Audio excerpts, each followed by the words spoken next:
शाम का धुंधलाका और एक लाल कार है जो सुनसान जंगली रास्ते पर तेजी से भागी जा रही है। गाड़ी में बैठे तो दो लोग हैं, लेकिन उनके बीच की जो खामोशी है ना, वो बहुत कुछ कह रही है। हवा में एक अजीब सा तनाव है, एक बेचैनी। अब देखिए इन दो किरदारों को।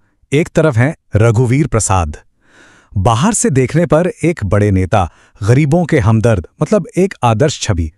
और दूसरी तरफ है दीपक, उनका भरोसेमंद वफादार ड्राइवर। पहली नजर में तो सब ठीक ठाक लगता है ना, पर असल में यही तो पूरा छलावा है। तो सवाल यही उठता है कि इनका असली चेहरा क्या था। ये जो नकाब इन्होंने समाज के सामने पहन रखे हैं, इनके पीछे आखिर क्या छुपा है? ऐसा कौन सा गुनाह है, कौन सा राज है जो इस जंगल से गुजरते हुए भी इनके दिल में खौफ पैदा कर रहा है? और ठीक तभी, जब वो अपने ही ख्यालों में उलझे थे, एक जोरदार धमाका होता है। बूम! गाड़ी बंद, और अब वो उसी जंगल के बीचों बीच फंस गए हैं जिससे वो शायद भागने की कोशिश कर रहे थे।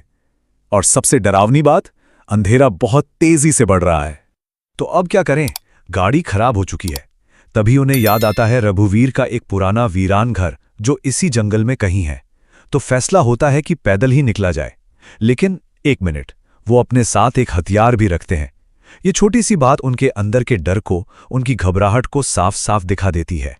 और ये डर, ये घबराहट बेवजह नहीं है। असल में ये सफ़र सिर्फ एक वीरान घर की तरफ का सफ़र नहीं है। नहीं, ये सफ़र उन्हें वापस खींच रहा है, उनके अतीत की तरफ। उसी अतीत की तरफ जिसे उन्होंने सालों पहले इसी जंगल में कहीं दफना दिया था। तो हुआ ये था, रघुवीर ने अपने लालच के चलते पूरे जंगल पर कब्जा कर लिया था। अब जाहिर है, वहां जो आदिवासी लोग सालों से रह रहे थे, उन्होंने विरोध किया। और उस विरोध का जवाब कैसे दिया गया? उनकी झोपड़ियों में आग लगाकर।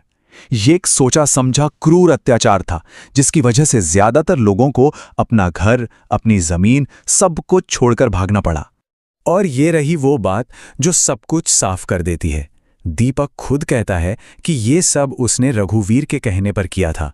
मतलब एक मास्टरमाइंड था और दूसरा उसका वो हथियार जिसने उस भयानक काम को अंजाम दिया। गुनाह में दोनों बराबर के हिस्सेदार थे।